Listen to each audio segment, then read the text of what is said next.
Another top story today, CIA Director Gina Haspel set to brief Senate committee leaders on the murder of Washington Post columnist Jamal Khashoggi. Lawmakers on both sides of the aisle were angry she was not there last week when Secretary of State Mike Pompeo and Defense Secretary Mattis briefed them on Saudi Arabia. Our next guest has been demanding to hear from Haspel. He is our headliner today. Kentucky Senator Rand Paul of the Foreign Relations Committee joins us now.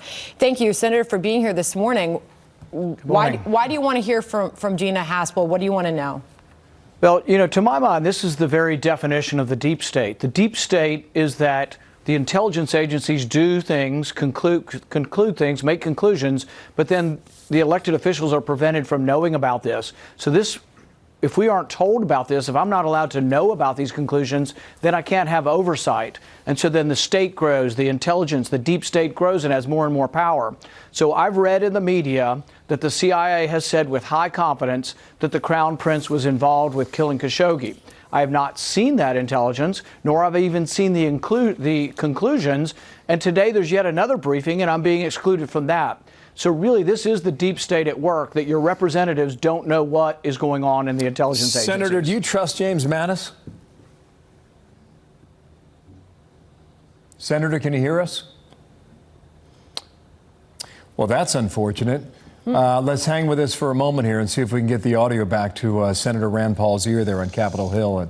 And Senator Paul has been very disturbed by the briefing or lack thereof. James Mattis said over the weekend at the Reagan Defense Forum in California when Brett was interviewing that there is no smoking gun, which was the same thing Mike Pompeo said last week as well on the... So this highly anticipated briefing is expected to take place at the top of the 11 a.m. hour, again, on the murder of the Washington Post columnist Khashoggi. So as you just heard from Rand Paul there, frustration with the transfer of information. Unfortunately, we lost his shot. We'll try to get him back, but that doesn't always happen. He was mentioning the deep state there, and right before he came on the air with us, he sent a tweet out, and here's what the tweet said from Senator Rand Paul.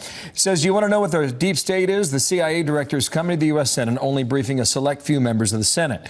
Why should not every senator know what's going on? The deep state wants to keep everyone in the dark. This is just ridiculous." So Gina Haspel will be there. I believe 8 senators will be there, present there for that briefing today. Just some of the things that we could eventually talk to Rand Paul. We're going to try to get him back here. But Lindsey Graham talking very tough on the Saudis. And here's the latest words from him. Oh, I'm sorry. It is a quote.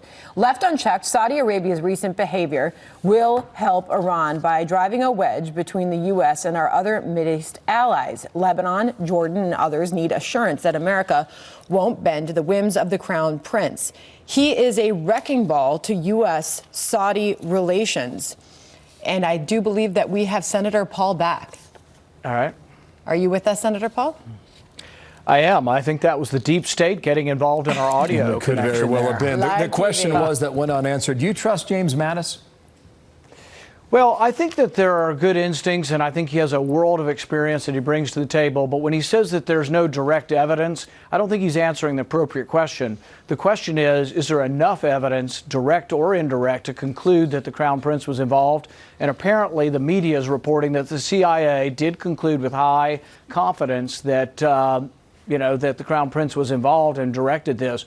And so I guess my biggest complaint is that Congress is supposed to have oversight. The people elect representatives to have oversight over the intelligence agencies. And when some of us complain about the deep state, what we're complaining about is that we're being prevented from oversight.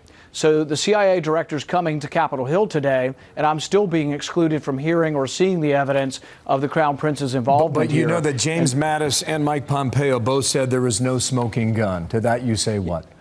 Well, I think they're answering the wrong question. Ask them whether or not they agree or disagree with the CIA's conclusion that all of the evidence that we've seen adds up to make us really think strongly with high confidence that he did it. See, I don't think they're disagreeing with the CIA. They're just saying they're answering a different question. They're saying no direct evidence, no smoking gun, but ask them a more specific question. Do you absolutely disagree with the CIA's conclusion? All the text messages between the Crown Prince and the thugs that did the killing.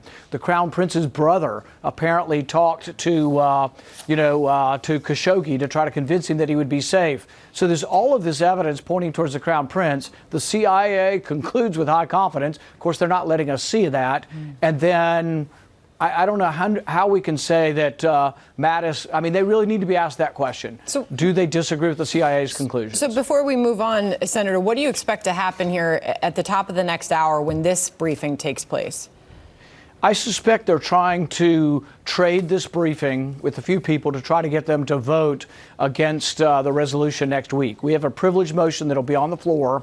63 of us voted to get onto this privilege motion, which is a motion that says the president has to discontinue his support for Saudi Arabia's war in Yemen. And so this is a big deal, but I think they're giving the briefing in hopes of trying to get some people to change their vote. I think they may suspect I won't change my vote, which is true, but that doesn't mean that I, as an elected official representing an entire state, should not be granted the same privilege as every other senator to see this information. Let's see how far you get. In the meantime, we got some other matters to talk about. Trade truce with China. I'm not quite sure how you feel about this just yet. Here's what the president said about how things are going thus far. Watch. The relationship is very special, the relationship that I have with President Xi, and I think that is going to be a very primary reason why we'll probably ending up getting something that will be good for China and good for the United States. So the talks continue. The truce has been declared. How we doing? You know, historically, tariff wars have ended badly, and I've been worried that getting involved with the trade wars with China is a bad thing. So I'm not for tariffs because I think they're taxes on American consumers who may well buy Chinese products. That being said, I think there is, some argument that the president's trying to negotiate from a position of strength and show the Chinese that he's not afraid to have tariffs on. And so perhaps he has more negotiating leverage and strength than any other president has had, and maybe he will drive a better bargain.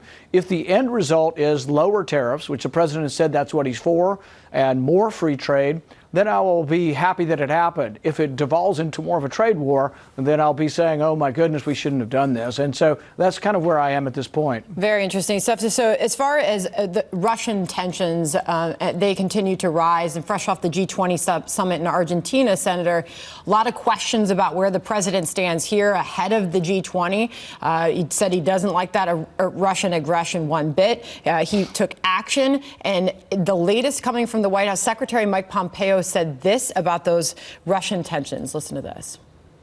Russia hasn't embraced Western values of freedom and international cooperation. Rather, it has suppressed opposition voices and invaded the sovereign nations of Georgia and of Ukraine. Moscow has also deployed a military-grade nerve agent on foreign soil, right here in Europe, in violation of the Chemical Weapons Convention, to which it is a party. Russia has violated the Intermediate-Range Nuclear Forces Treaty for many years. The list goes on.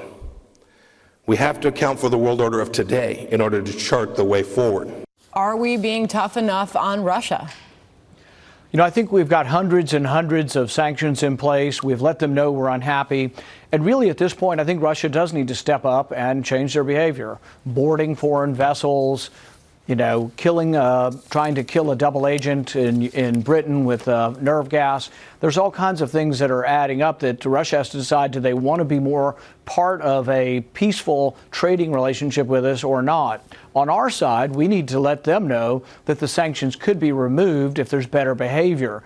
I think finding a peaceful solution in Ukraine and having Russia no longer involved or arming folks to sow discontent in eastern Ukraine would be a big step forward. It would also be in Russia's self-interest to do that. But Russia has to figure out if they want to find a way forward.